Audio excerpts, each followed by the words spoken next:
dan Bapak Ibu. Oke, izin direkod ya Mbak Dina, Pak Rizky. Oke, monggo Bu. Sebelumnya suaranya sudah jelas, Bu Rima? Oke, sudah siap. Iya. Sudah sip. Oke, Bismillahirrahmanirrahim. Assalamualaikum warahmatullahi wabarakatuh. Waalaikumsalam warahmatullahi wabarakatuh. Selamat siang Bapak dan Ibu semuanya. Apa kabar siang hari ini? Alhamdulillah Alhamdulillah baik, sehat. sehat. Sehat. Masih puasa nggih Bapak Ibu nggih? Insya Alhamdulillah. Allah. Insya Insya Allah. Allah. Enggak Oke, tinggal tuntas. beberapa jam lagi nih. Luar biasa Bapak Ibu. Mohon izin saya di sini perkenalan diri nggih. Salam kenal Bapak Ibu semuanya. Saya Dina Marta Aulianingrum diminta untuk ikut belajar barengan ini sama Bu Rima sama Pak Rizky di kesempatan siang hari ini. Nanti kita akan belajar barengan lanjutan dari workshop yang sudah pernah dilakukan bersama-sama di SMA Negeri 4 Pekalongan. Oke, baik Bapak Ibu, senang sekali di kesempatan siang hari ini saya bisa bertemu dengan Bapak Ibu semuanya, Bapak Ibu guru saya di SMA Negeri 4 Pekalongan. Saya alumni dari SMA Negeri 4 Pekalongan, Bapak Ibu, angkatan 2009. Senang sekali bisa bertatap muka kembali dengan Bapak Ibu. Alhamdulillah Bapak Ibu sehat semuanya. Saya juga berterima kasih kepada Bapak Ibu semuanya yang mau berkenan hadir di Zoom meeting ini belajar bersama di sesi siang hari ini. Ya, baik Bapak Ibu, izinkan saya untuk memandu untuk kegiatan di siang hari ini. Nanti sekiranya 1,5 jam kita mau belajar bersama dengan Pak Rizky Ramadhani, lanjutan dari lanjutan dari workshop yang kemarin tentang deep learning. Kalau kemarin mungkin pas sesi offline Bapak Ibu belajar tentang konsepnya ya, deep learning itu kemudian miskonsepsi dari deep learning dan contoh-contoh praktik baiknya dari deep learning. Nah, di sesi siang hari ini kita nanti akan belajar bersama dengan Pak Rizky tentang praktik bagaimana sih menyusun perangkat ajar deep learning dengan bantuan AI. Nah, seringkali kan AI ini tuh apa? Kalau misalnya Bapak Ibu Enggak guru itu tahu. Belum kadang ada ada yang lapor. kadang ada yang membuat murid menjadi lebih mudah gitu ya. Ada juga yang Bapak Ibu guru misalnya mau melarang untuk menggunakan AI. Nah, padahal AI ini beneran membantu sekali bagaimana guru itu nanti bisa merancang pembelajaran. Nah, sebelum kita lanjut ke sesi berikutnya, Bapak Ibu, izinkan saya untuk menyapa terlebih dahulu. Ada Ibu Kepala SMA Negeri 4 Pekalongan, Ibu Eni Kusnul Hartati, SPD MPD. Kepada beliau, saya persilakan untuk memberikan sambutan. Assalamualaikum Bu Eni. Waalaikumsalam warahmatullahi wabarakatuh. Oke, Sehat Bu terima kasih Eni. atas kesempatannya. Assalamualaikum warahmatullahi wabarakatuh. Suaranya sudah Waalaikumsalam. masuk? Betul. Sudah masuk ya? Sampun, Bu. Sudah masuk Ibu. Oke. Selamat siang, salam sejahtera untuk kita semua. Yang terhormat Bapak Rizky Rahmat Hani, MPD selaku narasumber, dan yang saya hormati pula Mbak Dina Marta Aulaningrum selaku host pada kesempatan webinar hari ini, yang alhamdulillah juga merupakan salah satu alumni kami SMA Negeri 4 Pekalongan. Yang saya hormati tim kurikulum, dalam hal ini Bu Rima Fatmawati SPD selaku Wakil Kurikulum SMA Negeri 4 Pekalongan beserta timnya, dan tidak ketinggalan segenap Bapak Ibu rekan guru selaku peserta dalam kegiatan webinar pada kesempatan siang hari ini. Marilah bersama kita memanjatkan puji syukur kehadirat Allah Subhanahu wa taala, Tuhan yang Maha Esa, yang senantiasa melimpahkan rahmat taufik dan hidayahnya kepada kita semua. Sehingga pada siang hari ini kita dalam kondisi sehat walafiat untuk dapat mengikuti kegiatan webinar tentang deep learning pada sesi kedua, ya, di mana kita sudah melaksanakan secara luring, kemudian ini sesi kedua secara daring, dan pada hari ini kita juga alhamdulillah sudah memasuki puasa Ramadan pada hari yang ke-17. Mudah-mudahan kita diberikan kesehatan, kemudahan, kelancaran untuk melanjutkan ibadah puasa kita, juga ibadah kita yang lainnya, hingga selesainya Ramadan dan kita akan mendapatkan gelar umat yang bertakwa, yang terhindar dari siksa api neraka. Amin ya robbal alamin. Salawat salam marilah kita tetap sanjungkan dan haturkan kepada junjungan kita Nabi Agung Muhammad Sallallahu Alaihi Wasallam, yang senantiasa kita tunggu syafaatnya kelak di yaumil kiamah. Dan semoga kita akan mendapatkan syafaat beliau kelak. Amin ya robbal alamin. Bapak, Ibu hadirin yang dimuliakan Allah, yang tentunya berbahagia pada siang hari ini kita bisa bertatap muka walaupun lewat Zoom atau secara daring. Mudah-mudahan tidak mengurangi makna dari kegiatan kita sebagai kegiatan rangkaian workshop deep learning pada sesi yang kedua di siang hari ini.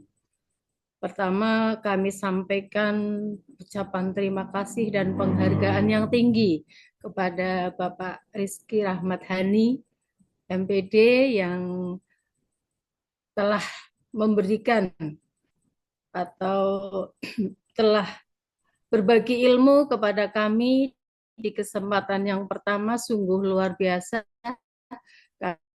Kami sangat mengapresiasi ya dari materi Bapak sendiri, kemudian dari rekan-rekan kami yang kami berada di dalamnya menyaksikan begitu luar biasa ya.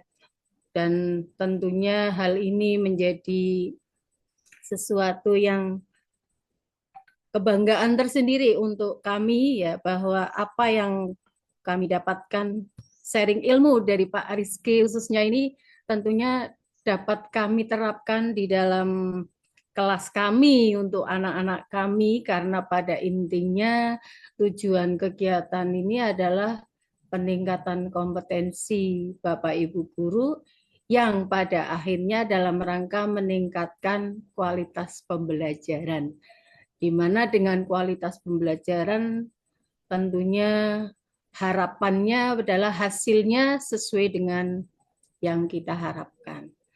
Kualitas dan mutu pendidikan di SMA Negeri 4 Pekalongan meningkat secara khusus, dan pendidikan pada umumnya di Kota Pekalongan dan Indonesia pada umumnya. Kami juga mohon maaf barangkali ada hal-hal yang kurang di dalam pelayanan kami untuk menyelenggarakan kegiatan ini ya. Untuk selanjutnya kepada segenap rekan-rekan ya, marilah kita ikuti kegiatan ini dengan penuh antusias, penuh semangat.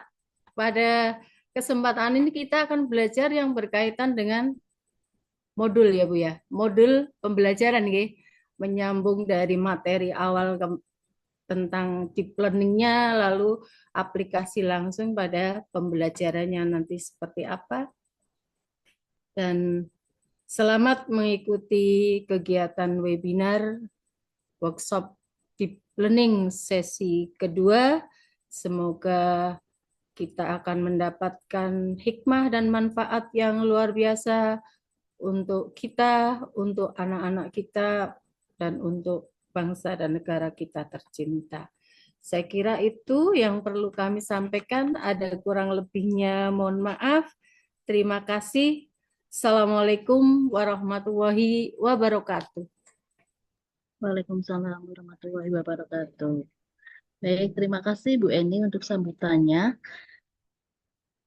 Terima kasih Bapak Ibu sudah mulai banyak ini yang hadir di sesi siang hari ini.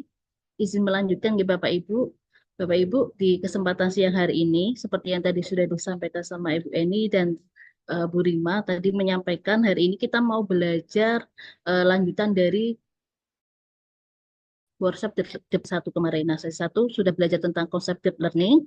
Kemudian hari ini kita mau belajar praktik bagaimana menyusun perangkat ajar deep learning dengan bantuan AI. Nah, untuk mengefektifkan waktu Bapak Ibu, karena waktu kita 1,5 jam supaya kita maksimal hari ini, langsung saja ya kita panggilkan narasumber kita. Ada Pak Rizky Ramadhani, beliau adalah founder dari Jangan Jadi Guru. Selamat siang Pak Rizky. Selamat siang, Bu Dina. Selamat siang, Bapak Ibu semuanya, rekan-rekan SMA 4 Pekalongan. Sehat Pak Rizky.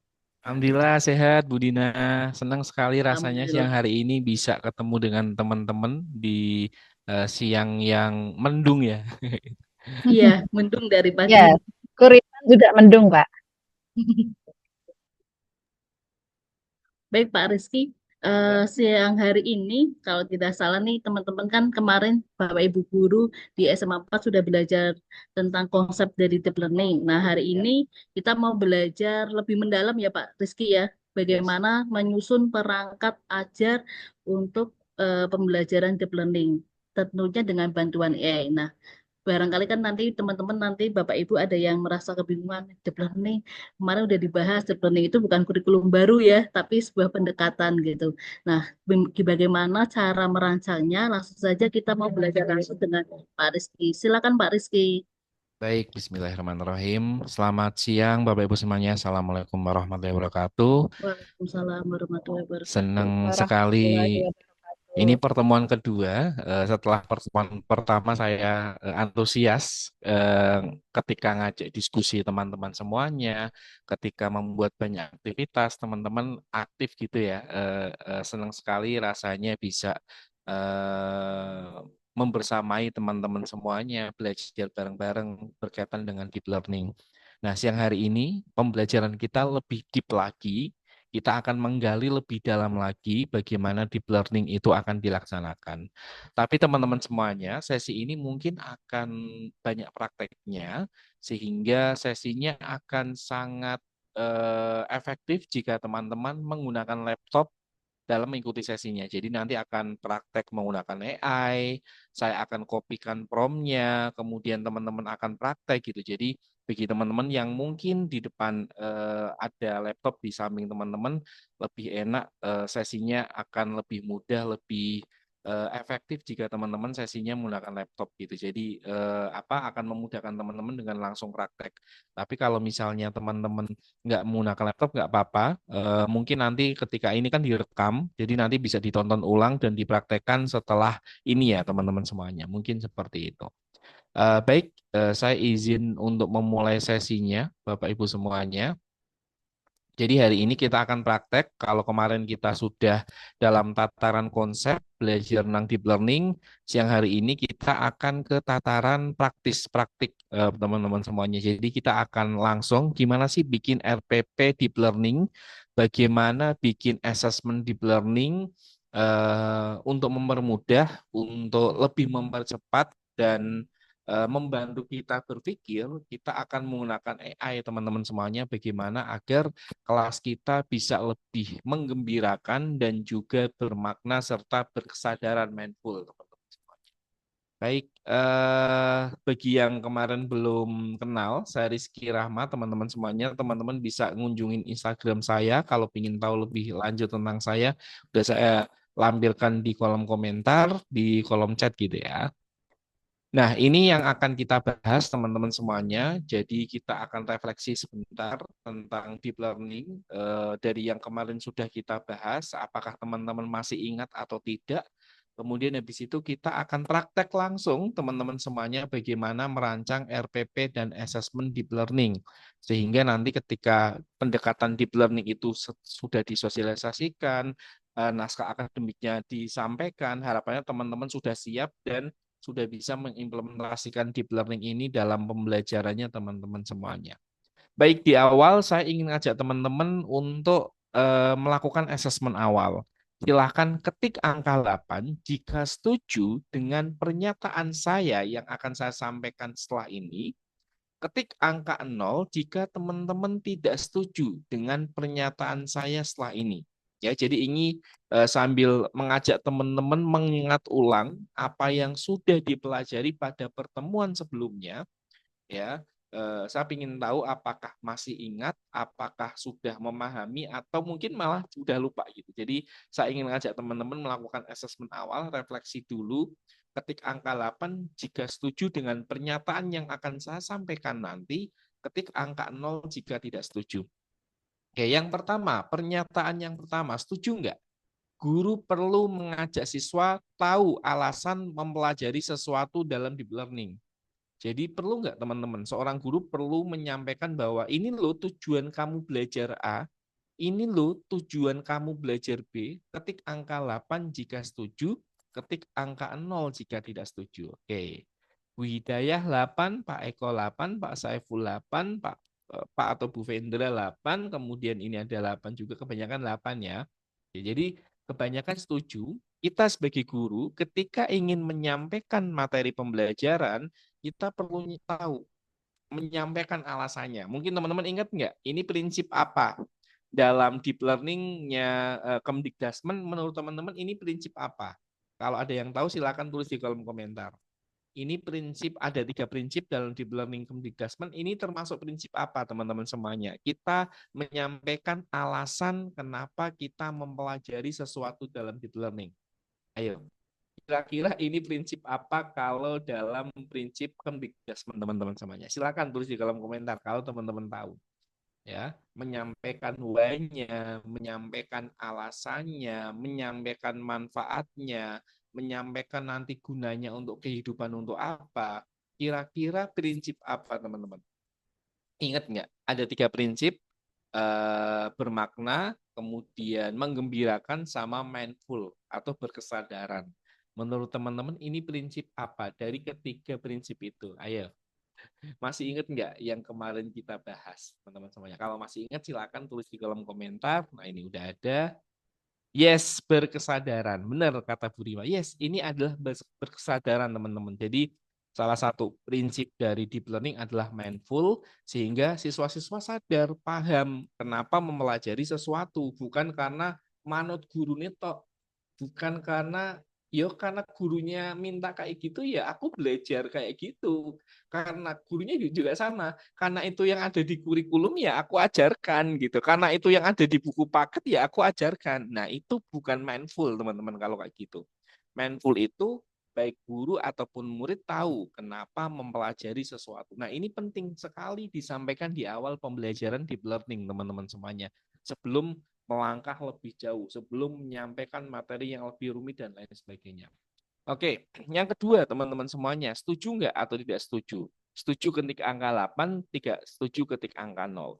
Guru perlu mengaitkan materi pelajaran dengan situasi nyata. Setuju nggak teman-teman? Kita sebagai seorang guru perlu mengaitkan materi pembelajaran yang kita sampaikan dengan konteks nyata atau pengalamannya murid teman-teman. Oke, setuju kebanyakan angka 8. Yeay, asik banget. Menurut teman-teman ini prinsip apa dalam deep learning? Silahkan tulis di kolom komentar. Mengaitkan dengan situasi nyata. Mengaitkan dengan konteks nyata, teman-teman. Silahkan tulis di kolom komentar ini prinsip yang mana, teman-teman semuanya. Dalam bermakna, benar Bu Rima. Oke, sih benar banget teman-teman semuanya. Jadi bermakna dalam arti ini adalah teman-teman dalam kayak kemarin misalnya pelajaran matematika dikaitin dengan konteks nyata. Pelajaran punya Pak Doni saya ingat, pelajaran wirausaha gitu ya, membuat ban dikaitin dengan konteks nyata teman-teman semuanya, atau mengaitkan dengan pengalaman murid sebelumnya, murid pernah belajar apa, itu bermakna sehingga apa yang dipelajari itu punya makna teman-teman semuanya, nggak sekedar hanya ya nyelesain buku paket, nyelesain LKS seperti itu. Berikutnya, setuju nggak? Deep learning hanya bisa diterapkan di jenjang tinggi, SMP, SMA, SMK. Di SD dan PAUD akan susah diterapkan. Setuju nggak? Ketik 8 jika setuju, 0 jika tidak. Oke, Pak Eko 0. Oke, 0, 0, 0, 0. Oke, Bu Eli 0, Bu Masula 0, Bu Rima 0, Bu Retno 0, Bu Rumala 0, Pak Edi 0, Pak Saiful 0, Bu Azizah 0. Oke, thank you. Pak Doni 0, Bu Wahida 0. Oke, thank you teman-teman semuanya. Yes, benar. Saya juga nggak setuju kalau hanya bisa diterapkan di jenjang tinggi. Bahkan di SD, di PAUD, ketika pembelajarannya lebih bermakna. Bahkan di PAUD itu udah harus turun ke lapangan, harus nyentuh-nyentuh langsung, harus menerapkan langsung, harus pembelajarannya nggak sekedar hanya konsep saja, nggak hanya sekedar hanya paham saja, tapi murid langsung praktek teman-teman semuanya. Bahkan di PAUD kayak gitu. Gitu ya Bapak Ibu semuanya ya. Oke, thank you teman-teman semuanya udah nulis angka 0 semuanya tadi. Berikutnya, dalam deep learning, fasilitator guru perlu memantik murid dengan pertanyaan terbuka. Setuju nggak teman-teman? Jadi alih-alih kita ngasih jawaban terus, kita pantik dengan pertanyaan terbuka sehingga murid lebih penasaran, murid bisa menjawab, murid bisa langsung berdiskusi. Oke, yes, angka 8. Benar teman-teman semuanya. Ya, ini yang memang harus dimiliki kita sebagai seorang guru yang akan menerapkan deep learning. Kita itu harus jago bikin pertanyaan, bukan sekedar sudah paham, ada pertanyaan enggak. Jadi kita memang tugasnya di deep learning itu alih-alih hanya kayak menuangkan air ke dalam gelas kosong, tapi kita lebih baik memantik dengan pertanyaan sehingga mereka berpikir, sehingga mereka penasaran, sehingga mereka mencari tahu pengetahuannya sendiri, teman-teman. Nah, ini yang harapannya dimiliki oleh teman-teman di era deep learning ini, teman-teman semuanya. Oke, berikutnya, setuju nggak asesmen berbasis kinerja salah satu asesmen yang bisa dilakukan di dalam deep learning? Ketik angka 8 jika setuju, ketik angka 0 jika tidak setuju. Oke. Oke, 888, Bu Siti 8, Bu Rima 8, Pak Doni 8, Bu Mas Ulah 8, Bu Retno 8, Pak Vendra 8, Pak Firmansyah 8, Bu Hidayah 8. Oke, Pak Hendro 8. Yes, benar. Jadi asesmen berbasis kinerja itu asesmen yang nggak sekedar hanya berbasis tertulis, teman-teman. Praktek langsung di dunia nyata, wawancara, observasi, portofolio. Ini yang salah satu asesmen yang bisa kita lakukan dalam deep learning, teman-teman. Jadi nggak sekedar hanya asesmennya ngerjain LKS lagi, ya hafalan lagi gitu, tapi asesmennya berbasis kinerja, menunjukkan langsung teman-teman semuanya si murid ini, itu ya. Oke, nah saya ingin mengulang sebentar. Jadi kalau dalam deep learning Kemdikbudristek itu ada 3 tahap pengalaman belajar yang harapannya dilalui oleh teman-teman semuanya. Tahap pertama adalah ada proses memahami teman-teman semuanya. Ini perlu dilalui oleh murid-murid. Kemudian harapannya setelah mereka paham, murid bisa mengaplikasikan konsepnya, pengetahuannya dalam konteks nyata. Kemudian setelah diaplikasikan, direfleksikan teman-teman semuanya. 3 hal ini yang harapannya terjadi dalam deep learning. Kalau teman-teman ingat yang kemarin saya lakukan, saat saya cerita tentang Gurindam, 3 tahap ini kemarin teman-teman juga udah membedah ini kan ya. 3 tahap ini yang saya lewati dalam proses itu semuanya, memahami misalnya kayak kemarin saya menayangkan Gurindamnya, kemudian saya berikan pertanyaan pemantik. Ini makanya tadi saya bilang seorang guru di era deep learning itu harus jago bikin pertanyaan pemantik, teman-teman. Pertanyaan terbuka di awal. Coba analisis lirik yang ada dalam lagu tadi, perhatikan bagaimana rimanya, bagaimana jumlah barisnya, bagaimana polanya. Jadi setelah saya tayangkan video, mereka akan, jadi walaupun ini memahami, prosesnya nggak sekedar hanya ini loh nak, pengertian ini loh ciri-ciri ini, nggak bisa, namanya inquiry teman-teman semuanya. Jadi murid menemukan pengetahuannya sendiri. Kita pantik kayak dengan video, dengan studi kasus, dengan apapun, kemudian kita pantik dengan pertanyaan pemantik, kemudian mereka diskusi teman-teman semuanya. Kemudian setelah mereka menemukan, mereka presentasi, kemudian habis itu menyimpulkan hasil presentasi. Mereka paham, di bagian ini mereka paham konsep tentang gurindam, tapi sekedar paham, tahu, oh gurindam ngene, gurindam kayak gini, sekedar berhenti sampai di situ Bapak Ibu semuanya. Tapi belum diaplikasikan. Nah ini, selama ini saya waktu itu gitu ya teman-teman semuanya selalu berhenti di bagian ini, di bagian memahami. Nggak pernah ke aplikasi. Jadi PR-nya adalah ke bagian ini. Setelah anak-anak paham, harapannya diaplikasikan Bapak Ibu semuanya. Misalnya kayak tadi misalnya setelah mereka paham tentang gurindam, saya ngajak murid observasi, melihat permasalahan yang ada di sekolah. Kemarin saya ceritakan itu kan, ada di perpustakaan, ada yang ke kebun, ada yang ke parkiran. Kemudian sebelum observasi saya mempersiapkan rubrik sehingga mempermudah mereka sebagai panduannya. Mereka akan observasi ke beberapa tempat di sekolah. Setelah observasi mereka presentasi, setelah itu mereka menemukan masalah-masalah. Dari masalah-masalah itu mereka akan bikin kampanye dengan format gurindam, sebab akibat, dan bisa poster ini. Ini asesmennya berbasis kinerja teman-teman. Poster, video, komik, vlog, sehingga langsung bisa diaplikasikan teman-teman semuanya ini. Ini udah diaplikasikan. Nah, setelah mereka bikin, ya nggak harus selesai sampai di situ. Agar pembelajarannya lebih berkesadaran, mindful, kita perlu yang namanya perlu yang namanya refleksi. Terakhir makanya ada yang namanya refleksi. Jadi dari hasil anak-anak bikin itu kita bisa ngasih feedback. Oh kayaknya gurindam yang kamu bikin lihat deh rimanya udah sesuai belum? Udah ada sebab akibatnya belum gitu. Jadi kita bisa ngasih feedback. Feedback di sini itu nggak sekedar hanya karyamu jos, bagus, nilainya 8, 10, enggak teman-teman. Feedback yang baik itu tuh feedback burger. Jadi kita sampaikan kekurangannya dulu di mana, kemudian kekuatannya dia di mana, apa yang perlu diperbaiki ke depan itu perlu muncul. Feedback yang baik tuh kayak gitu.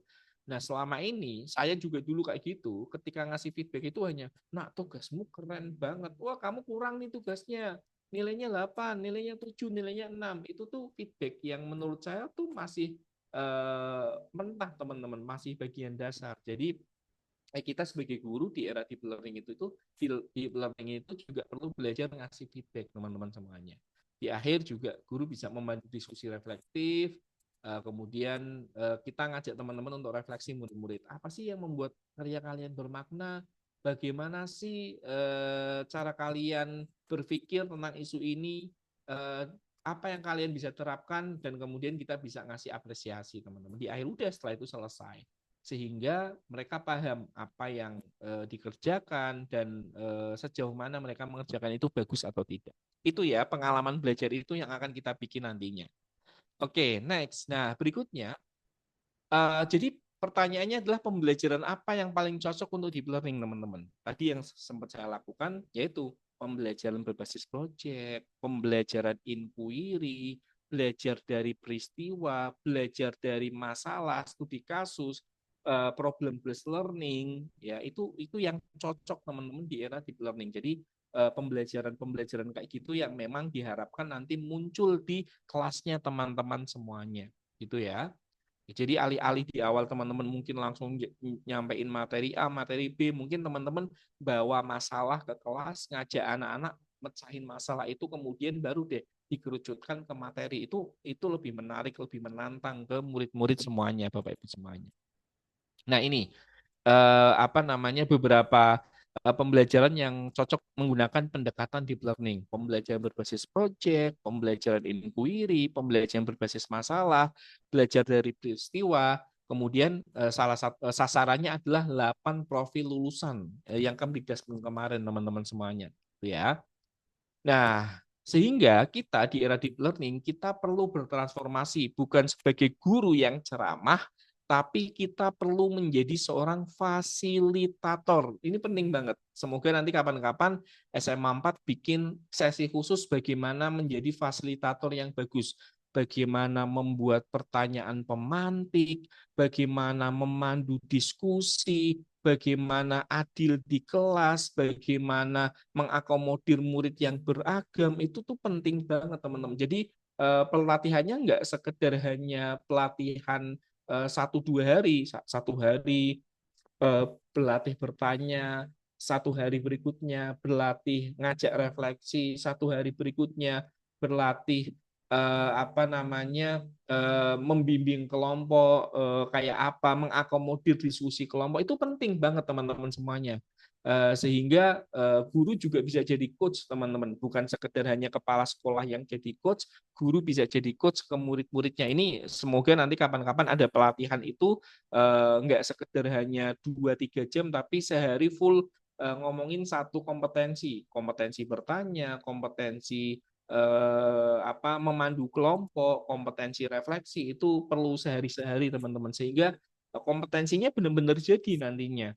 Ini ya, jadi ini yang harapannya ke depannya guru bisa mendampingi proses belajar. Jadi kayak jadi jembatan doang teman-teman guru itu, memandu diskusi, eksplorasi, refleksi, kemudian yang aktif siswanya, konsepnya lebih dalam yang dipahami siswanya, itu yang diharapkan teman-teman semuanya. Peran teman-teman nggak sekedar hanya jadi pengajar, tapi teman-teman jadi fasilitator. Itu yang diharapkan teman-teman semua.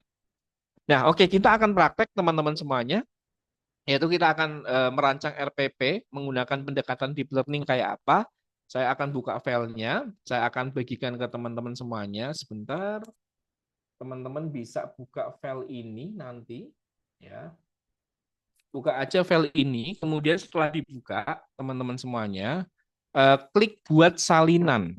Ya, nanti silakan klik buat salinan, otomatis itu nanti akan jadi dokumennya teman-teman semuanya. Sudah saya share di kolom chat ya teman-teman semuanya ya. Nanti teman-teman akan mendapatkan template RPP-nya. Ya, ini yang akan dilakukan. Jadi ini ada template RPP, ada template rubrik penilaian, ya. Ini yang perlu diisi teman-teman semuanya. Ini ada contohnya di bawah. Ini contoh yang udah saya isi. Itu silakan bisa dibuka terlebih dahulu ya. Sampai sini nanti saya jelasin bagian per bagiannya. Yang sudah sampai dibuka kayak gini silakan ketik angka 5 di kolom komentar. Biar saya tahu yang sudah sampai bagian ini siapa, baru saya bisa lanjutin. Karena biasanya kalau nggak saya pastikan, Pak, cepet banget sih Pak, gitu. Oke.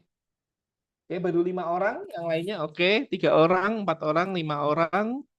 Oke, silakan teman-teman semuanya yang sudah buka file ini, ketik angka 5 di kolom komentar, kita akan mulai mengisi satu persatu. Jadi nanti kita akan langsung praktek ya teman-teman semuanya.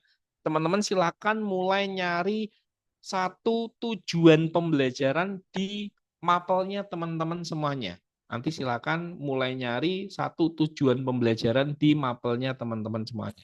Oke, baik. Saya akan mulai dari yang atas teman-teman. Ini adalah biodatanya. Sama, biodatanya ditulis namanya teman-teman, teman-teman ngajar kelas berapa, jadi yang akan dibikin RPP kelas berapa, teman-teman mapelnya apa, tulis satu tujuan pembelajaran yang akan dibikin RPP. Ini ya, nulisnya bisa nanti, saya jelasin aja dulu bagian-bagiannya, ini biografi atau biodatanya di atas teman-teman semuanya. Kemudian yang diisi berikutnya adalah dimensi. Dimensi itu adalah dari pembelajarannya teman-teman nanti, profil lulusan apa yang mau disasar teman-teman semuanya. Saya coba ingatin lagi profil lulusannya. Sebentar ya, saya ingatin lagi profil lulusan. Sebentar. Profil lulusan teman-teman apa aja yang akan disasar nantinya. Coba ini dari materi yang lain dulu. Ini jadi pilih minimal 3 teman-teman semuanya. Saya mengacu dalam P5 ya. Kalau P5 kan juga 3 dimensi kan. Nah ini dimensi ini teman-teman silakan pilih nanti. Jadi di bagian dimensi ini teman-teman semuanya, di bagian dimensi ini teman-teman perlu milih 3 dimensi yang mau disasar. Jadi nanti di akhir sesi siswa-siswa akan kuat dimensinya di bagian apa? Apakah di keimanannya, apakah di kewargaan globalnya, apakah di penalaran kritisnya, apakah di kreativitasnya, apakah di kolaborasinya, dan lain sebagainya. Milih yang mana? Kalau bisa dikaitin sama tujuan pembelajarannya. Wah, ini kayaknya tujuan pembelajaran kayak gini yang paling cocok ini nih. Bisa selain itu bisa apa aja, Pak? Bisa banyak. Bisa dari profil sekolah. Misalnya SMA 4 adalah SMA yang pingin lulusannya lebih kreatif. Otomatis setiap mapel di sekolahnya teman-teman, dimensi kreatif perlu terus muncul teman-teman semuanya. Atau mungkin saya sekolah religi teman-teman semuanya. Kalau sekolah religi mungkin keimanan dan ketakwaan yang selalu muncul, yang lainnya penyerta gitu ya. Jadi silakan pilih satu dimensi, tiga dimensi yang akan disasar di materinya itu teman-teman semuanya. Nanti ditulis di sini. Ya ini tiga dimensi kayak punya saya di bagian bawah ada contohnya.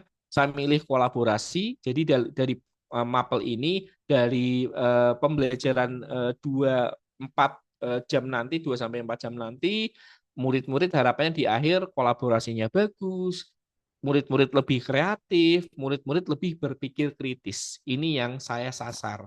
Teman-teman bebas ya, kalau bisa itu dikaitin dengan profil lulusannya di SMA 4 ingin kayak apa murid-muridnya. Jadi nanti mengacunya ke visi misi sekolah ya. Bisa juga dikaitin sama mapelnya atau tujuan pembelajarannya yang paling cocok ini apa gitu teman-teman semuanya. Jadi milih tiga dimensi yang akan disasar. Oke. Jadi ini belum ke inti ya, itu dulu. Kemudian, nah ini saya tambahkan sesuatu yang baru yang selama ini kita lupakan teman-teman semuanya. Saya selalu bilang kayak gini, kita tuh sebagai guru selalu merancang pembelajaran sesuai dengan apa yang kita inginkan, guru inginkan. Jadi kayak egois. Eh, Padahal sebaiknya pembelajaran yang bagus adalah pembelajaran yang sesuai yang murid butuhkan teman-teman semuanya. Makanya agar pembelajaran yang kita bikin yang sesuai murid butuhkan, otomatis saya masukkan profil murid. Ya, jadi teman-teman silakan tulis profil murid secara garis besar aja dulu. Jadi nggak perlu detail. Minatnya murid di bagian apa? Apa sih kebanyakan murid-murid SMA 4 kebanyakan sukanya apa sih? Suka musik, suka sosial media, suka olahraga gitu misalnya. Mereka suka cara belajar yang bagaimana? Sukanya diskusi, wawancara, sukanya langsung praktek, sukanya ditontonin video, sukanya yang ada gambarnya, sukanya diskusi kelompok. Cari yang kebanyakan teman-teman semuanya gitu ya. Kebanyakan mereka lingkungan tempat tinggalnya di mana? Kebanyakan lingkungan tempat tinggalnya ada di pesisir, pantai, ada di orang tuanya kebanyakan pekerja batik, industri, guru, PNS, misalnya apa gitu. Cari garis besar teman-teman kayak gini. Sukanya musik, sosial media, cara belajarnya sukanya yang ada visualnya, diskusi, kebanyakan tinggal di pesisir utara, nelayan, buruh, itu dituliskan teman-teman semuanya. Karena apa? Kita akan merancang pembelajaran yang berpihak pada anak, otomatis profil anak ya perlu muncul di bagian ini teman-teman semuanya gitu ya. Jadi profil anak perlu muncul di bagian ini seperti itu. Nah, ini yang selama ini ketika kita bikin RPP, bikin modul itu sering kita lewatkan. Pokoknya sing keren, pokoknya sing bagus. Bahkan mungkin kita hanya copy paste dari internet sehingga mungkin nggak sesuai dengan kebutuhan murid-murid kita, teman-teman semuanya. Ini makanya perlu ditulis di bagian awal profil muridnya. Nah, berikutnya adalah bukti dan assessment. Jadi bukti itu apa? Bukti itu adalah produk atau layanan apa yang murid bikin, murid tunjukkan sehingga kita sebagai guru yakin bahwa murid punya kompetensi.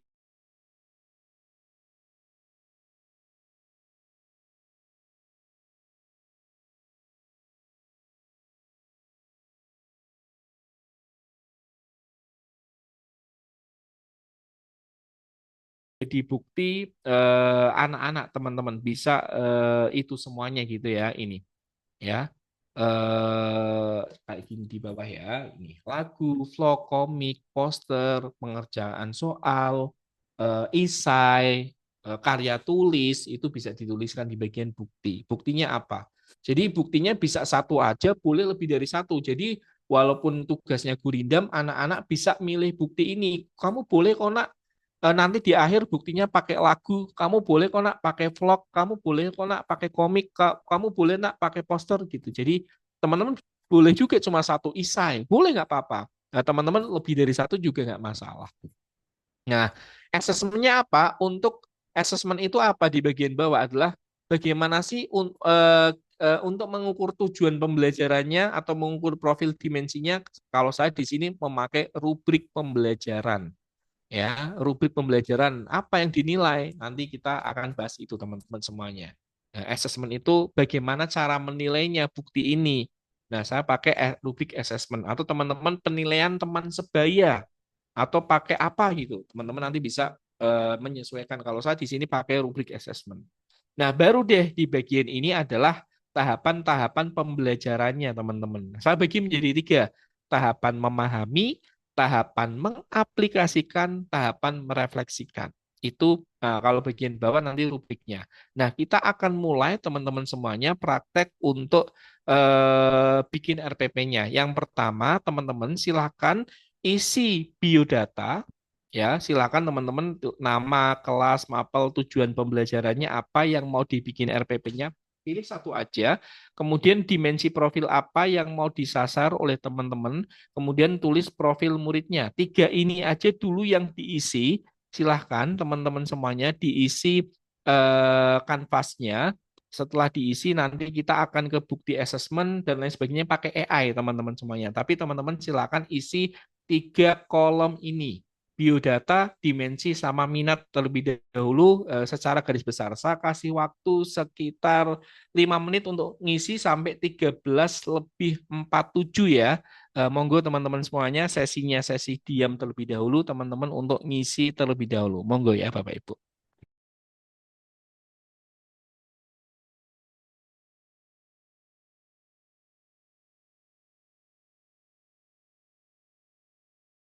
Hanya tiga kolom ya, biodata, dimensi, sama profil. Yang lainnya nanti Bapak Ibu ya.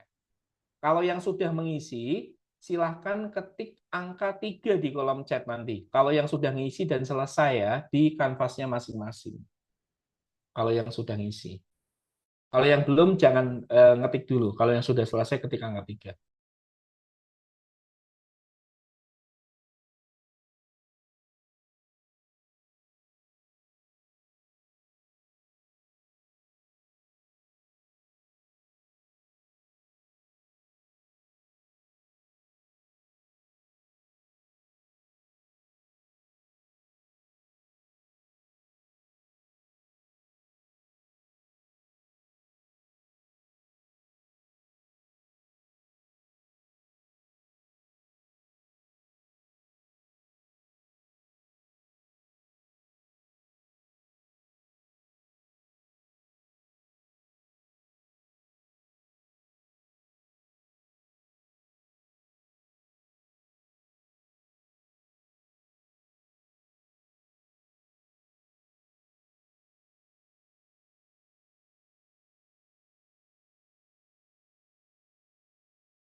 Oke, yang sudah mengisi bisa ketik angka 3 ya, kolom chat. Kalau yang belum nggak apa-apa, jangan ditulis dulu. Sehingga saya bisa memutuskan untuk ke tahap berikutnya, teman-teman ya.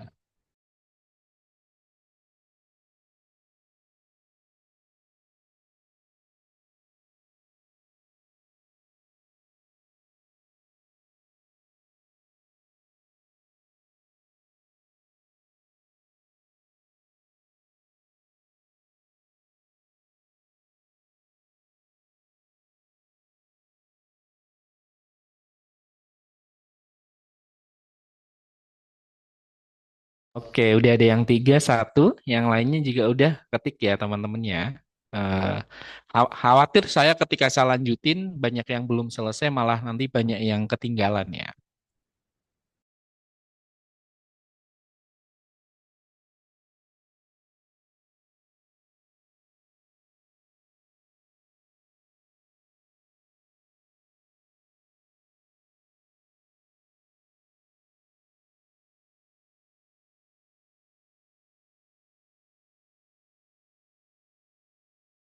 Tiga kolom aja yang diisi ya, bagian biodata, kemudian dimensi, sama profil murid. Yang bukti dan asesmennya nanti setelah ini, ininya juga nanti langkah-langkah pembelajarannya. Itu kita akan pakai AI teman-teman semuanya untuk mengisi asesmen dan apa namanya langkah-langkah pembelajarannya.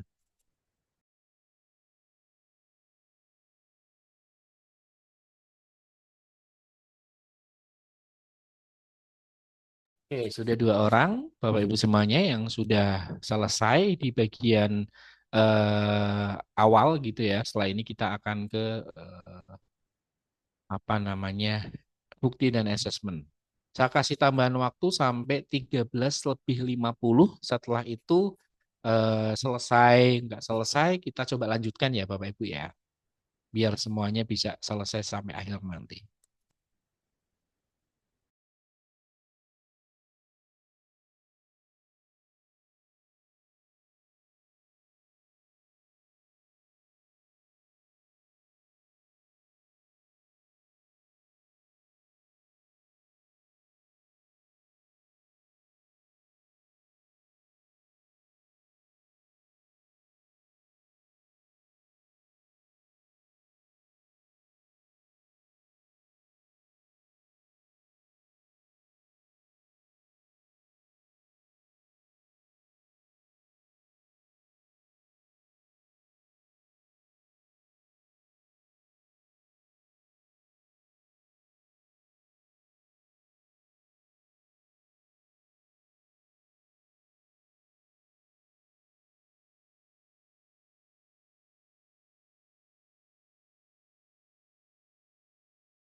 Oke, baik Bapak Ibu semuanya udah 13.50.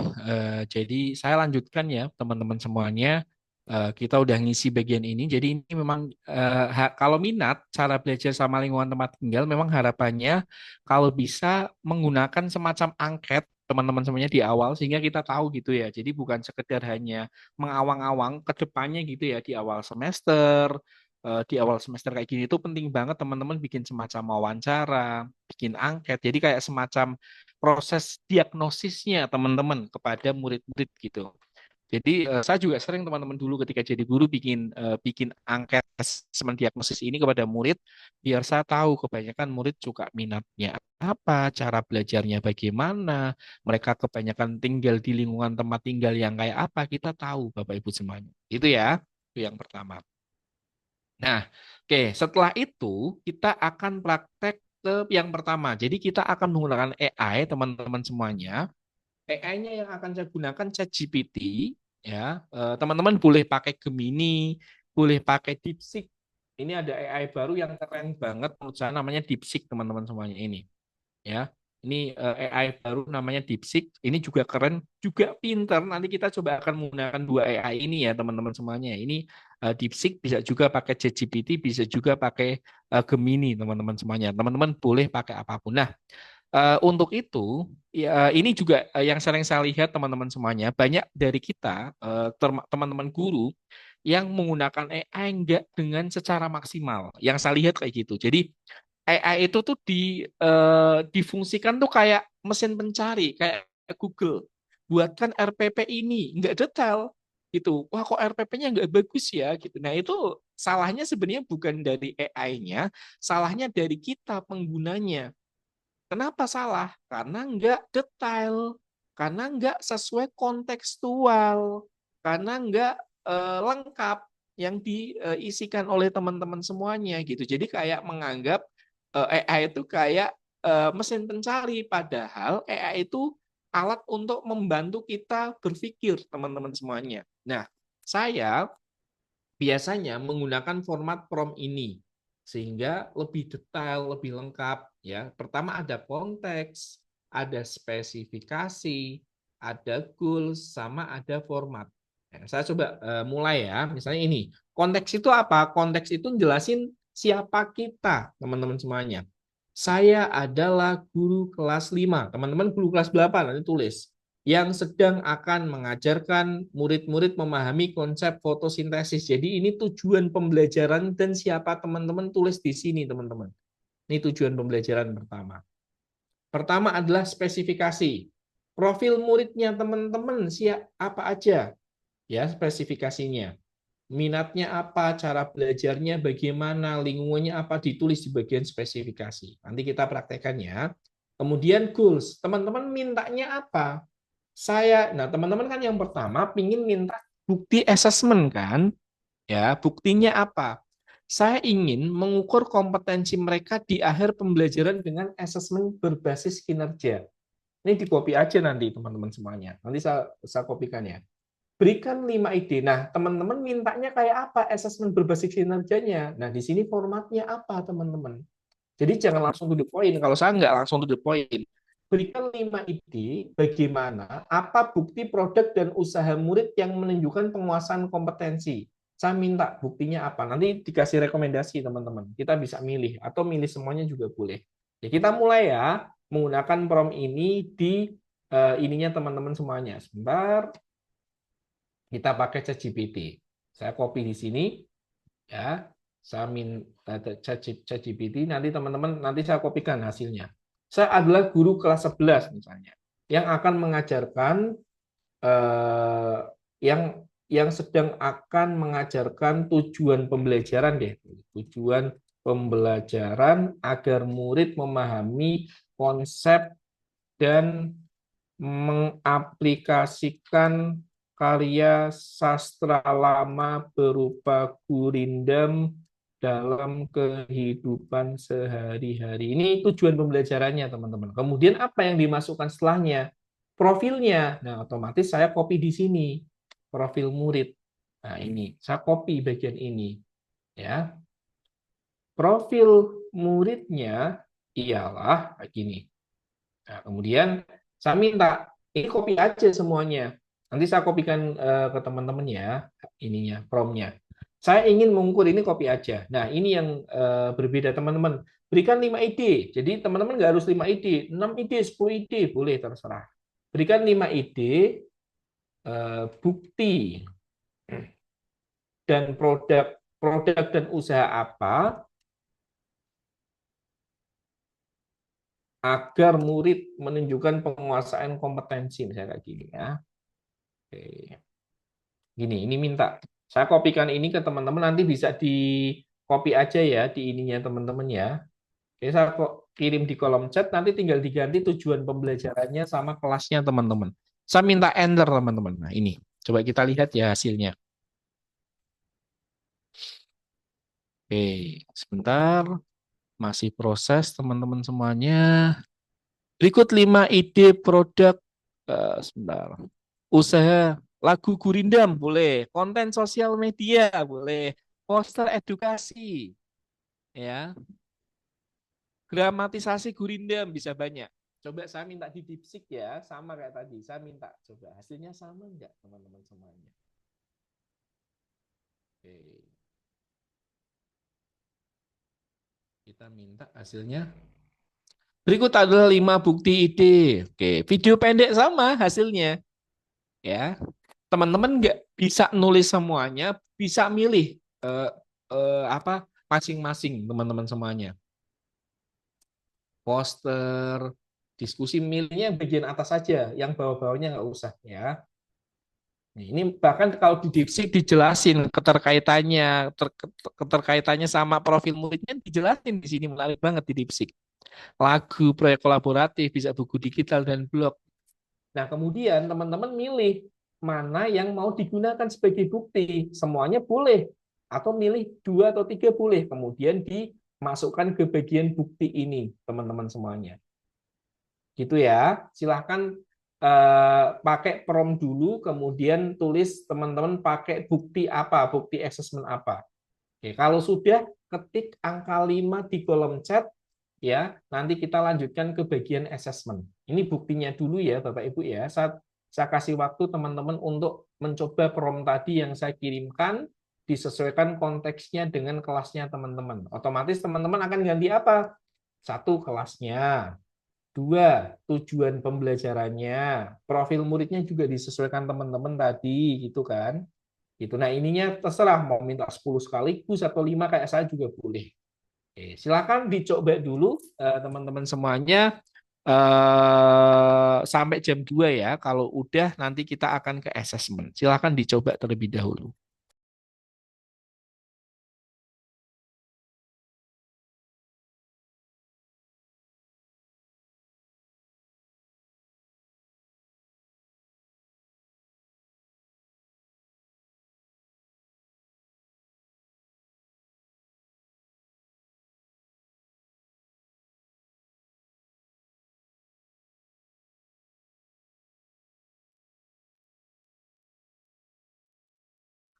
Ini bukti produknya dikopikan lagi ke salinan. Iya, bisa Bu di bukti produknya yang tadi didapatkan di sini misalnya ini lagu Gurindam di copy aja nanti dimasukkan ke sini. Nggak usah detail teman-teman semuanya. Teman-teman bisa milih semuanya atau milih satu aja. Wah, ini kayaknya murid-muridku yang cocok yang ini nih gitu. Gitu Bu Rima. Oke. Jadi nggak harus semuanya tapi milih salah satu. Ya, terima kasih. Sama-sama.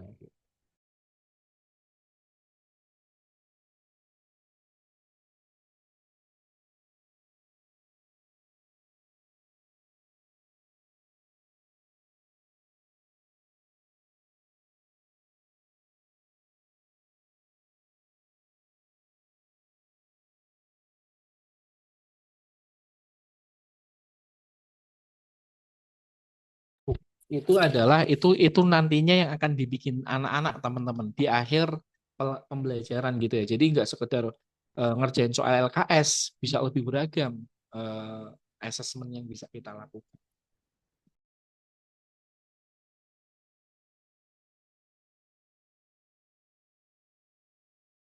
Di si AI itu membantu memberikan jawaban ini dari prompt yang kita berikan. Semakin detail, semakin mencirikan murid-murid kita, promptnya akan ya semakin bagus. Kalau teman-teman kayak gini misalnya, berikan 5 ide usaha, teman-teman tapi nggak ngasih konteksnya, nggak ngasih mapelnya apa, nggak ngasih kelasnya berapa, nggak kasih profil muridnya, ya yang diberikan jawaban ChatGPT ya AI ya setaunya mereka gitu. Nah, semakin detail, semakin kontekstual itu jawabannya semakin bagus. Nah, ini yang sering saya lihat, saya temui ke teman-teman guru. Buatkan RPP ini, buatkan RPP itu gitu. Langsung to the point. Padahal menggunakan AI yang bagus itu nggak kayak gitu teman-teman semuanya. Kayak tadi ya, menggunakan format yang tadi saya berikan ini. Gitu ya. Oke, silakan tulis-tulis. Setelah ini kita ke tahapan berikutnya.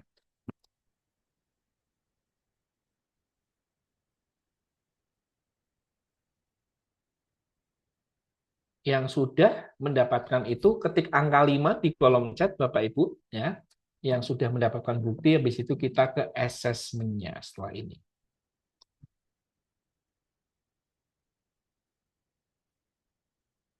Oke, udah ada 5. Sip. Nunggu yang lain sebentar. Nah, kalau sudah kita ke assessment nanti ya. Gimana assessmentnya?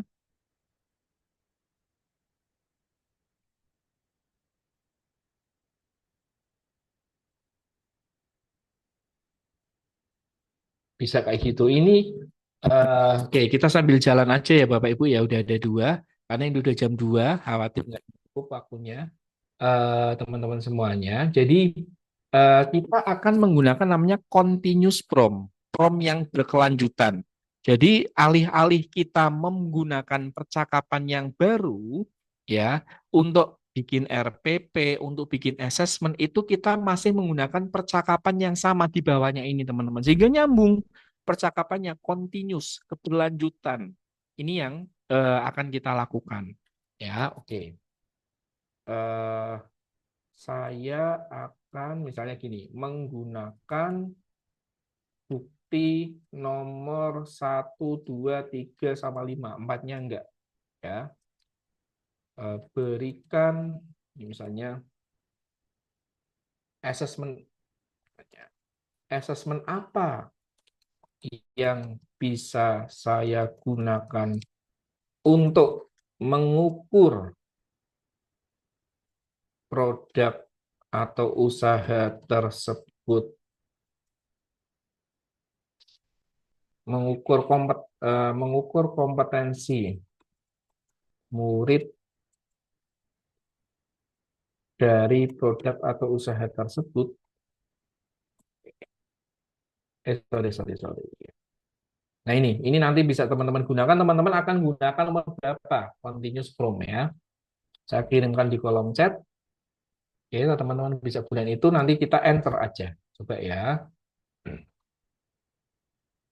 Nah, ada pilihan assessment apa yang akan digunakan oleh kita teman-teman semuanya. Bisa pakai ini, lagu Gurinda, Mbak. Bisa pakai rubrik penilaian. Bisa pakai refleksi tertulis. Bisa pakai peer assessment. Bisa banyak ini teman-teman semuanya. Ya, ini apa namanya? Ada rubrik, ada lengkap banget ini. Nah, kayaknya saya milihnya ini aja deh. Misalnya teman-teman setuju, saya pakai rubrik aja deh. Berarti nanti di bagian ini tulis rubrik penilaian teman-teman semuanya. Ya, rubrik assessment, rubrik penilaian.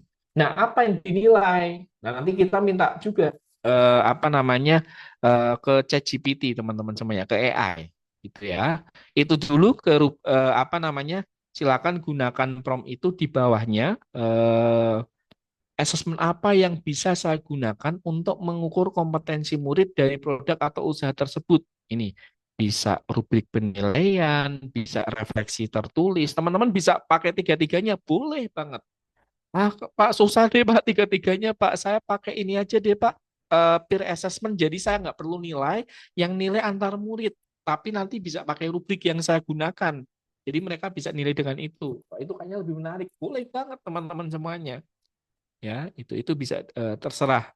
Bisa pakai presentasi singkat. Jadi dari apa yang mereka gunakan, mereka akan presentasi. Boleh. Silakan. Peer review, rubrik penilaian, terserah teman-teman mau pakai apa. Milih satu aja. Kalau saya udah deh rubrik aja yang paling mudah misalnya. Boleh banget teman-teman rubrik. Ya.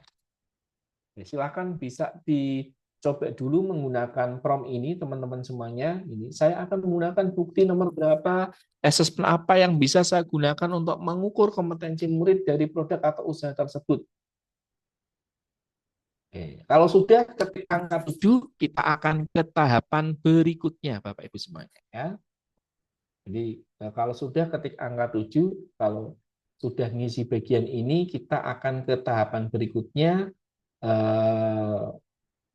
ke aktivitas lain. Oke, Bu Mela 7 sudah. Yang lainnya kalau sudah ketik ya angka 7, nanti kita akan ke tahapan berikutnya. Kalau yang belum bisa pakai laptop, nanti silakan teman-teman setelah ini ditonton ulang videonya, bisa praktek langsung di rumah gitu ya.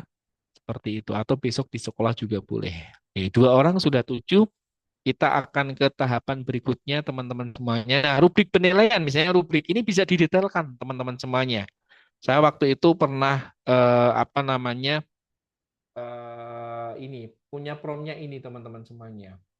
Jadi ini bisa kayak gini, masukkan ke sini misalnya, saya tertarik menggunakan misalnya rubrik assessment, ya. Terus saya minta pakai prompt ini, apa saja, nih kayak gini ya. Ini bisa kayak gini. Apa saja hal atau elemen yang bisa diukur untuk mengetahui bahwa siswa sudah mencapai tujuan pembelajaran. Tujuan pembelajarannya kalau dia lupa, dikopikan lagi, teman-teman. Barangkali lupa ya si AI-nya. Ini. Ya, ini saya kopikan di bagian ini, tujuan pembelajaran ini. Oke, ini saya kopikan ke teman-teman. Ini adalah kriterianya penilaiannya nanti masuknya. Enter. Oke. Nah, hasilnya kayak gini. Pemahaman konsep. Nah, ini nanti ditulis di sini berarti di bagian ini. Berarti ini pakai rubrik menilai tentang apa? Pemahaman konsep, apalagi kemudian kreativitas dan keaslian karya, keterkaitan dengan kehidupan sehari-hari. Misalnya ini di copy aja poin-poinnya ini. Ini yang dinilai teman-teman. Jadi ini adalah kriteria penilaiannya, ya, atau kolaborasinya. Bisa juga dimensinya juga bisa dimasukkan teman-teman. Seperti itu. Ini yang perlu kita. Jadi nanti itu tuh yang akan ada di sini loh teman-teman. Kriteria pemahaman konsep, analisis dan kontekstual, kemudian kok ininya, diskusinya, kreativitasnya kayak apa. Ini yang akan muncul di bagian ini. Ini kriteria penilaian. Nah, mengisinya ini nanti saya jelaskan. Gitu ya, sampai itu dulu teman-teman. Silakan kalau sudah nanti bisa diisi di sini dan bisa juga nanti diisi di bagian kriteria, ya, di bagian ini. Kriteria satu apa, kriteria dua apa, kriteria tiga apa, kriteria empat apa, itu kalau rubrik penilaian. Nah, baru setelah ini kita akan jelaskan itu. Oke, silakan bisa diisi dulu teman-teman semuanya, elemen apa, kriteria apa yang mau dinilai dari tugasnya teman-teman semuanya ke murid-murid. Nah, ini penting. Nah, kita habis ini akan belajar tentang rubrik sebentar, sekitar 10 menit. Karena apa? Karena yang saya lihat banyak rubrik pembelajaran yang dibikin oleh teman-teman guru itu masih miskonsepsi, masih salah kaprah. Nanti kita akan belajar sebentar ya tentang rubrik setelah ini. Oke, yang sudah mendapat kriteria penilaiannya, tuliskan angka 5 di kolom chat ya. Kalau sudah, kita akan ke rubrik yang baik itu kayak apa. Sebelum kita akan ngisi rubrik, jadi langkah-langkahnya nanti kita akan ngisi rubriknya terlebih dahulu ya teman-teman ya. Silakan. Ini kita akan Mungkin menggunakan Pak yang Rizky, iya Bu. Silakan. yang from tadi kalau milik saya sudah langsung dapat rubriknya, sudah dapat Oh iya. kriterianya. Nah, Yang menurut saya saya pakai di script. kayak ini ya, yang ini ya, Iya, kotak-kotakan kayak gini. Menurut ah, saya itu nanti karena menurut biasanya DeepSeek atau ChatGPT itu nggak tahu rubrik yang bagus atau tidak. Setelah ini ada prompt khusus, jadi yang diambil kriterianya aja dulu Bu. oke, Yang ya, ininya, yang isi-isian ininya nanti ya kita akan bareng-bareng. oke. Karena ini kalau saya baca rubrik ini yang dikasih dari ChatGPT ini tuh masih miskonsepsi, masih menggunakan kata sangat baik, baik, cukup, kurang. Ini tuh kalau dari rubrik itu kurang menggambarkan sebenarnya teman-teman. Ya, ya, ya. Berarti Oke. secara umum itu ya Pak ya. Benar, ngambil yang Ya, ininya dulu Bu ya, poin-poin yang ininya oke, dulu. Yang ininya kita akan isi bareng-bareng setelah ini. baik Pak. Oke, baik. Oke, sambil nunggu, saya akan jelaskan tentang rubrik yang baik itu kayak apa, teman-teman. Jadi, ini yang sering saya lihat, resahkan. Banyak rubrik-rubrik penilaian yang saya baca yang dibuat oleh teman-teman guru ini. Nah, kalau rubriknya kayak gini, ya kasihan murid-muridnya, nggak adil gitu. Saya lihatnya kayak gitu. Karena dari bikin rubrik itu tergambar, teman-teman semuanya. Kalau rubriknya kayak gini, nggak adil. Nah, ini yang saya jelaskan, teman-teman. Ini ada dua rubrik, rubrik yang miskonsepsi, yang salah kaprah, dan yang benar. Nah, yang pertama, teman-teman semuanya, kita lihat. Rubrik itu mengukur tujuan pembelajaran, teman-teman semuanya, bukan pencapaian tugas. Jadi misalnya nih kayak saya, tujuan pembelajaran adalah murid mampu membuat gurindam sesuai dengan struktur dan dikaitin dengan kehidupan sehari-hari. Nah, misalnya murid bebas, ada yang bikin poster, ada yang bikin vlog, ada yang bikin apa namanya lagu gitu ya. Yang saya nilai bukan bagus tidaknya lagunya. Yang saya nilai bukan gambarnya bagus, karena yang saya nilai tujuan pembelajarannya. Karena saya bukan guru gambar, saya bukan guru seni musik. Yang saya nilai ya tujuan pembelajaran bahasa Indonesia. Karena tujuan pembelajaran, saya lihat misalnya ada anak yang lagunya bagus banget, suaranya bagus, ininya bagus, tapi ternyata nggak ada unsur gurindamnya, nggak ada apa namanya sebab akibatnya, nggak ada isu yang dibawa, ya itu dapat nilai jelek. Jadi yang dinilai adalah tujuan pembelajarannya, teman-teman. Nah, ini yang saya sering lihat. Banyak dari kita misalnya lihat tugasnya murid, wah ini tugasnya satu folio full, padahal isinya nggak ada, isinya kosong, isinya nggak sesuai dengan tujuannya. Kita nilai bagus 80 karena nulisnya banyak. Yang kita nilai kayak gitu pencapaian tugas, teman-teman. Ya, seperti itu. Yang kita nilai adalah tujuan pembelajaran. Ini miskonsepsinya selama ini kayak gitu. Yang A ini miskonsepsi, teman-teman. Ini miskonsepsi. Kenapa? Misalnya kayak gini. Ya, anak-anak mampu menjelaskan penjelasan karya apa konsep tata surya itu dengan jumlah yang 2 halaman, 3 halaman gitu, teman-teman semuanya. Ini miskonsepsi kalau kayak gini. Yang kita nilai adalah pencapaian tugas kalau kayak gini, bukan tujuan pembelajaran. Isi tulisannya runut, tidak runut, kurang nurut. Ini juga kurang sesuai, teman-teman semuanya. Rubrik yang seperti ini. Ya, yang bagus kayak apa? Yang sesuai dengan tujuan pembelajaran. Misalnya kriteria menjelaskan tentang planet. Ya, yang pertama misalnya baru memulai menyebutkan beberapa planet saja. Ya kan? Tujuan pembelajaran. Kalau yang berkembang bisa nyebutin dan bisa jelasin. Yang cakep bisa jelasin, bisa lebih detail jelasinnya, nggak sekedar hanya 1 poin saja, tapi beberapa poin. Yang lanjutan, bahkan dia bisa membandingkan teman-teman semuanya, seperti itu. Jadi itu rubrik yang bagus, bukan dari banyak tidaknya tulisan, gitu. Bukan kayak gitu, teman-teman semuanya. Ya, yang kecuali ya itu ada di tujuan pembelajarannya gitu ya. Sekali lagi, yang kita nilai bukan pencapaian tugasnya, tapi tujuan pembelajarannya. Kembali lagi ke tujuan pembelajarannya. Ini yang pertama, miskonsepsi yang sering saya lihat tentang rubrik pembelajaran. Oke, berikutnya teman-teman semuanya, rubrik miskonsepsinya adalah, sebentar, ini ada yang lewat nggak? Oh enggak. Berikutnya adalah tingkat penilaian cukup untuk menggambarkan kemajuan siswa. Kalau bisa teman-teman semuanya, tingkatannya itu cukup. Kalau bisa jangan 3. 3 itu kurang, teman-teman semuanya. Kalau bisa ada 4. Dan kalau bisa menggambarkan kemajuan. Jadi ada progres. Ya, ada anak tangga. Bukan rendah, sedang, tinggi, baik, cukup, enggak. Tapi ini yang saya sering gunakan. Berarti ini anak baru memulai. Enggak apa-apa sampai ini. Tapi kamu nanti bisa sampai ke berkembang, nak. Kalau kamu sampai cakap harus bisa kayak gini, nak. Kamu bisa advance, tahap lanjutan lebih lebih dari standarnya yang diharapkan, berarti kamu sampai ini, nak. Gitu. Ini teman-teman. Harapannya rubrik yang bagus ini 4 dan kalau bisa menggunakan kata-kata yang menggambarkan kemajuan siswa.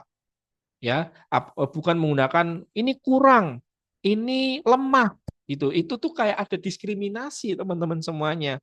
Kalau bisa ada menggambarkan kemajuan siswa kayak gini ya, teman-teman semuanya. Tadi makanya saya kurang cocok dengan rubrik ini yang tadi saya sampaikan. Karena apa? Karena ini masih menggunakan kata ini sangat baik, baik, cukup, kurang, teman-teman. Masih ada proses nggak menggambarkan kemajuan siswa seperti itu, Bapak Ibu semuanya.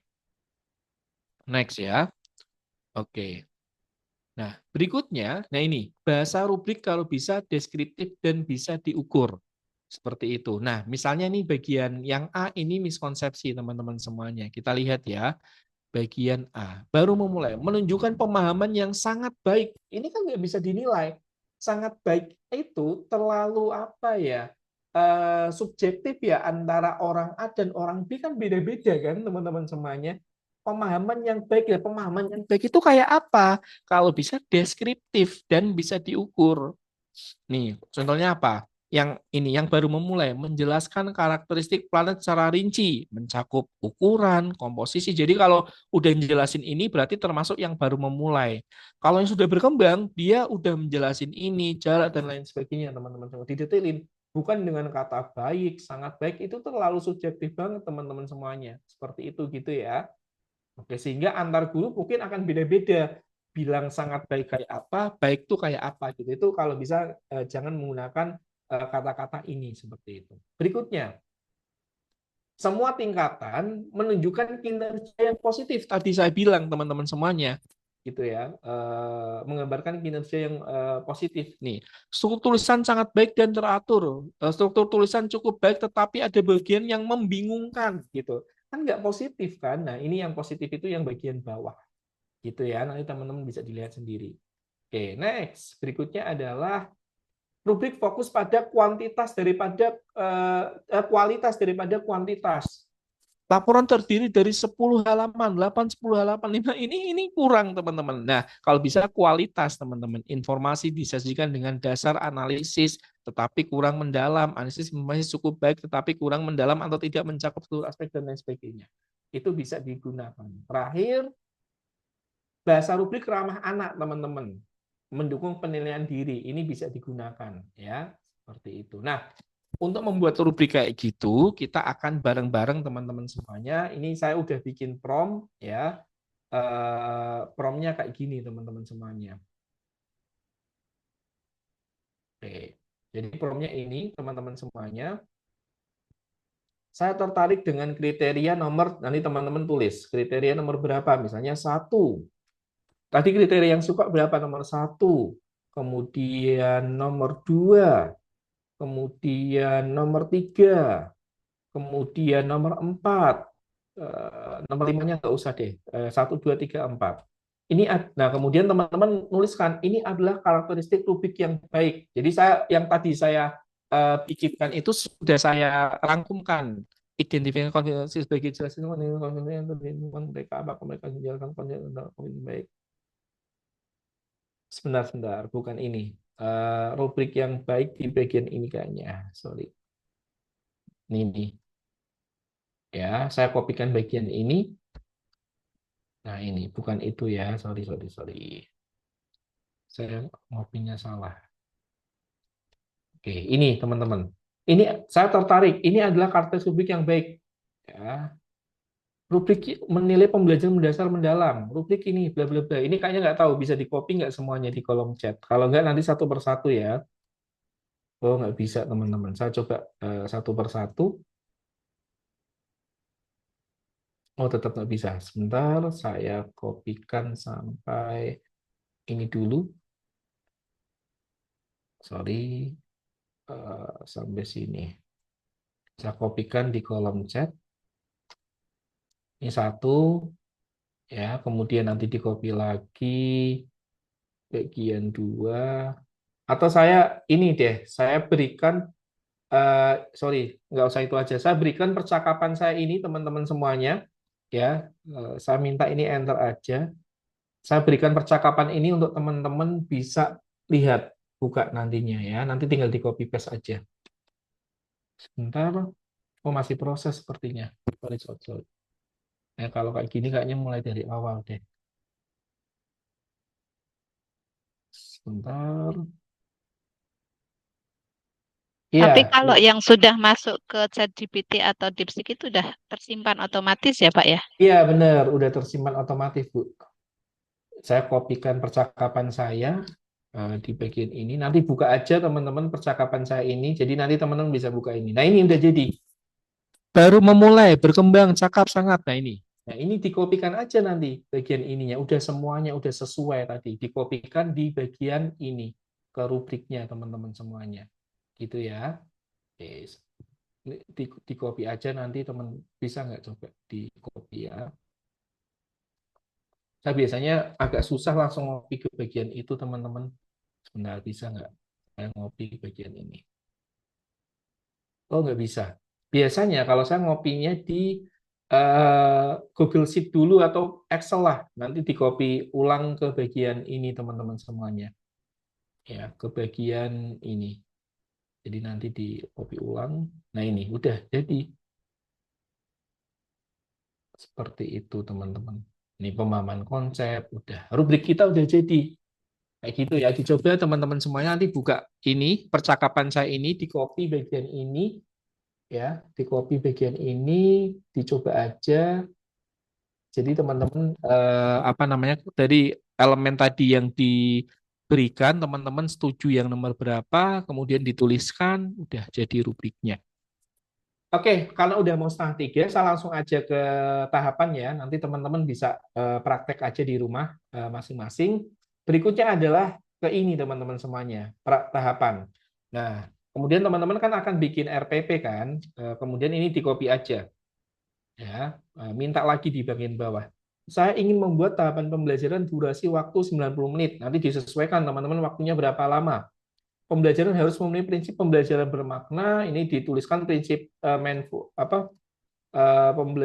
prinsip ini prinsip deep learning, sorry. Berkesadaran, kemudian bermakna, menggembirakan misalnya. Ya. Kemudian habis itu buatlah aktivitas tahapan dengan ini, di copy teman-teman. Buatlah aktivitas dengan tahapan 1, 2, 3, misalnya kayak gini teman-teman semuanya. Oke.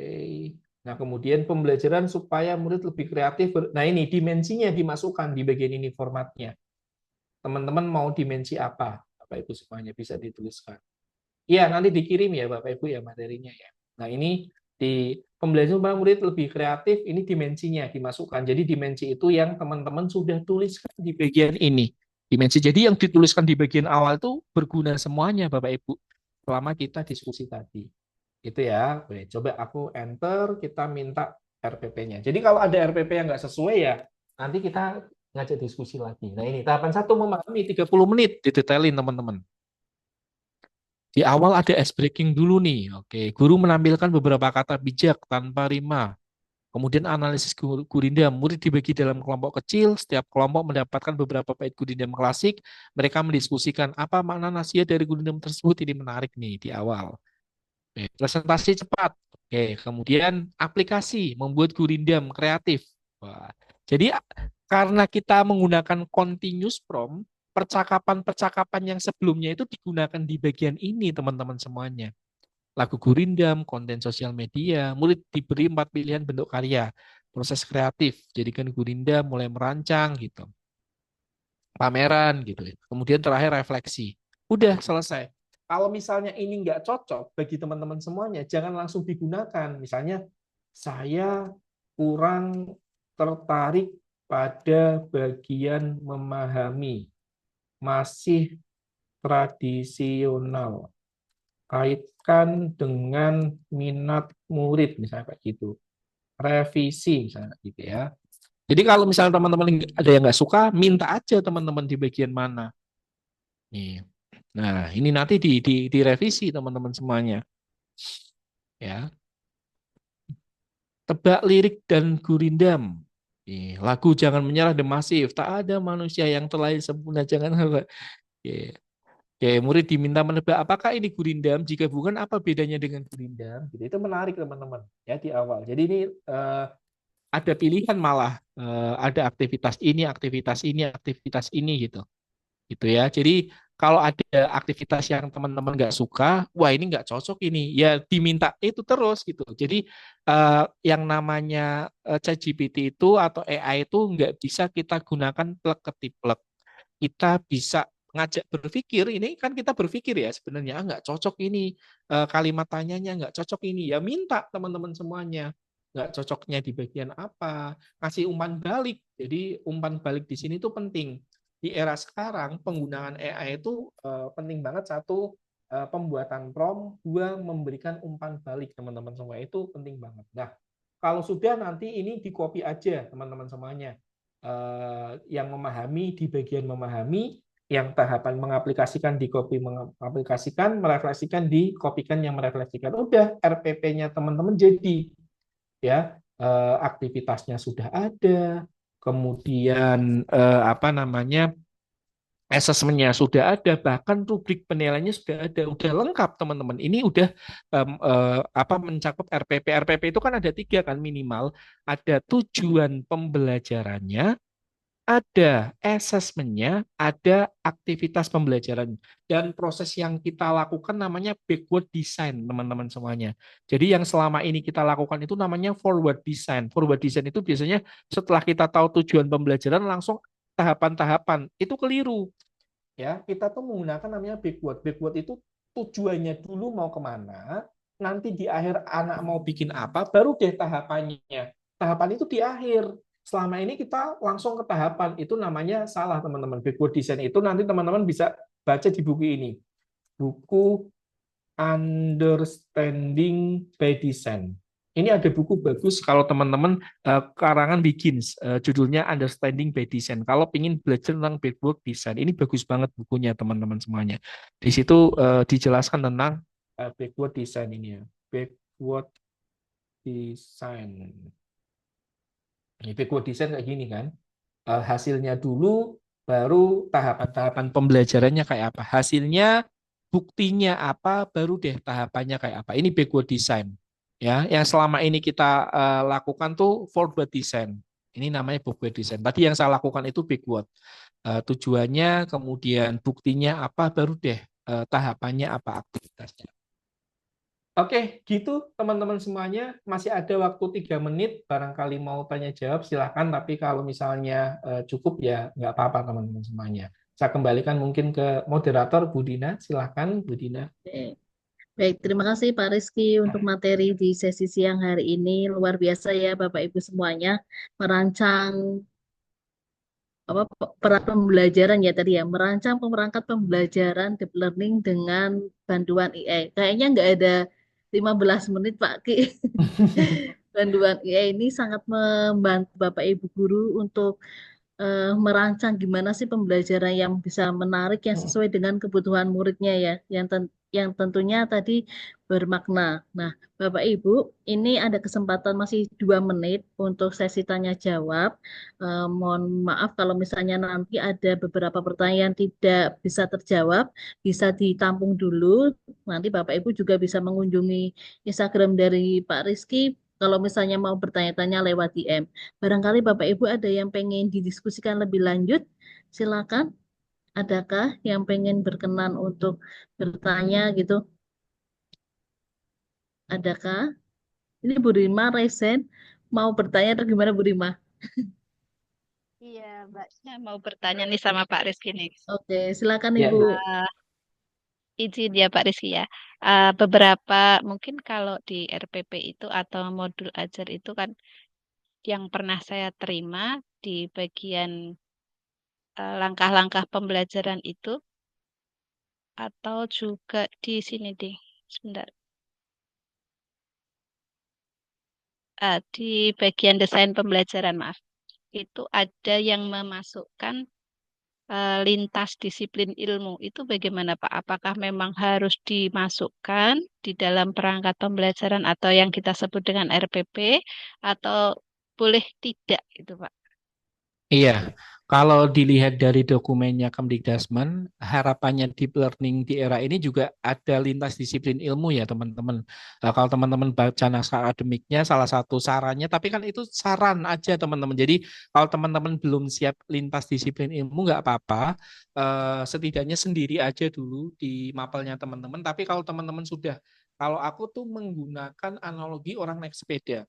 Bayangkan orang yang belum pernah naik sepeda langsung diminta jago teman-teman. Nah itu kan menantang ya Bu Rima. Jadi menurut saya itu nanti ke depannya bisa digunakan lintas disiplin ilmu kayak saya juga sama dulu. Kerjasama dengan biologi gitu, kerjasama dengan yang lainnya. Tapi kalau misalnya ini konteksnya RPP-nya teman-teman, menurut saya bisa fokus ke RPP-nya teman-teman dulu. Tinggal nanti mungkin lintas disiplin ilmunya cocoknya di mana. Itu nanti urusan ke mapelnya yang lain, nyambungnya di bagian mana gitu. Menurut saya bisa seperti itu. Tapi memang bagus banget jika teman-teman sudah mulai memikirkan gimana nih deep learning-nya nggak sekedar mapel saya, tapi bisa dikaitin dengan mapel-mapel yang lainnya. Jadi kita bisa fokus ke mapel kita, tinggal nanti kita bisa bikin satu kolom lagi, lintas disiplin ilmu apa yang relevan, yang bisa nyambung dengan mapel kita. Itu bisa dikaitin juga, bisa dimasukkan ke tahapan pembelajaran juga sih sepertinya. Jadi di tahapan pembelajaran teman-teman nanti bagian apa, nanti mapel lain itu akan masuknya di bagian mana. Itu menurut saya bisa bisa seperti itu. Gitu, Bu Rima. Oke. Cukup Bu Rima. Ini menarik ya Bu ya, kayak apa kolaborasi antar mapel gitu ya. Jadi satu project terus bisa langsung beberapa mapel. Lah ini juga menjadi tantangan juga sih ya Pak Ki dan Bapak Ibu. Jadi kalau misalnya ada guru yang pengen kolaborasi mapel apa, duduk bareng, diobrolin, terus yang sesuai dengan mapelnya apa, nanti satu anak tuh mengerjakan satu project tapi dapat langsung beberapa nilai. Ini yang lebih menarik dan pastinya butuh kerjasama yang bagus, kolaborasi. Baik, ada lagi Bapak Ibu mungkin yang mau bertanya atau Bu Dina mungkin di sesi setelahnya, karena saya udah ada janji jam 2:30 lebih. oh ya, Atau siap nanti Pak kalau Ki. ada sesinya jangan jadi guru, yang teman-teman bisa masuk, kami bisa share ke Bu Rima ya ininya. Ngapunten banget teman-teman, saya soalnya ada janji jam 2:30 ini. Kita kembalikan ke Bu Dina. Oke, Oke, Pak. Ya. oke, baik Bapak Boleh Ibu, foto mohon maaf. bersama dulu, Mbak Dina. Boleh, boleh, Dalam Bu, silakan. Ya, Nggih. sebelum Pak Rizky undur diri, boleh foto bersama dulu. Oke, nggih. Bapak Ibu yang berkenan boleh dibuka kameranya. Ini minta tolong dibantu Ibu Rima. Iya, iya, siap. Nggih. Oke, 1, 2, 3. Slide 1, sebentar. Slide Ih, kedua. menyala semua. Iya, 1, 2, 3. Slide kedua. Selanjutnya slide ketiga. 1, 2, 3. Berikutnya ada 5 slide ini Mbak Dina. Wih, keren. 1, 2, 3. Oke, satu lagi. 1, 2, 3. Nggih. Oke, cukup. Terima kasih. Ya, matur nuwun Bu Rima.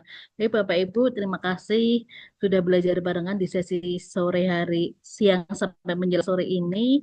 Saya yakin apa yang sudah disampaikan oleh Pak Ki ini pasti ada beberapa hal yang bisa diambil untuk belajar barengan, nanti bisa dipraktikkan kembali di rumah. Barangkali tadi ada Bapak Ibu yang belum praktik, nanti filenya materi sudah dibagikan, kemudian nanti rekamannya juga sudah nanti disiapkan oleh Bu Rima.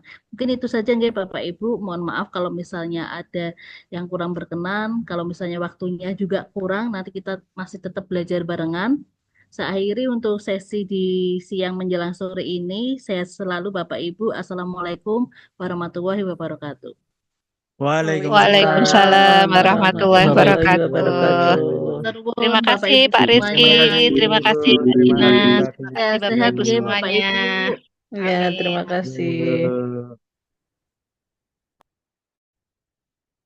Ngapunten Bu Rima izin live nggih. Terima kasih Mbak Dina. Oke, Matur nuwun.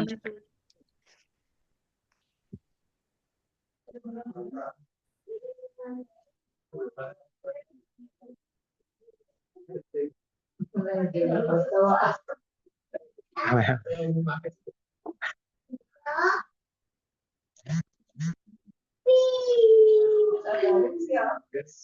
Ya, udah di akhirnya.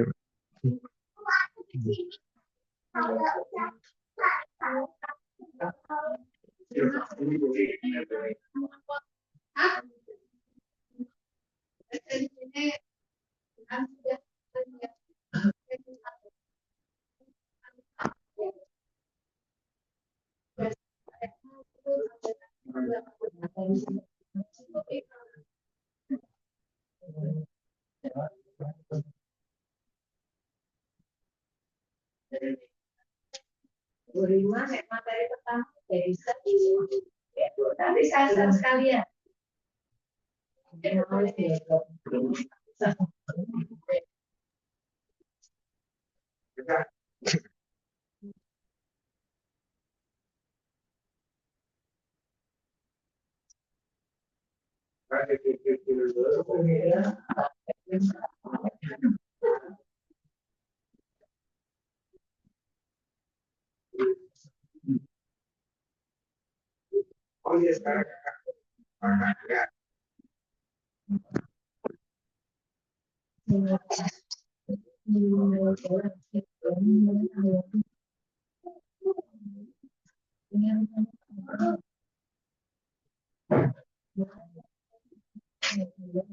Yang masing-masing tadi kalau mau upload Pak Rizky minta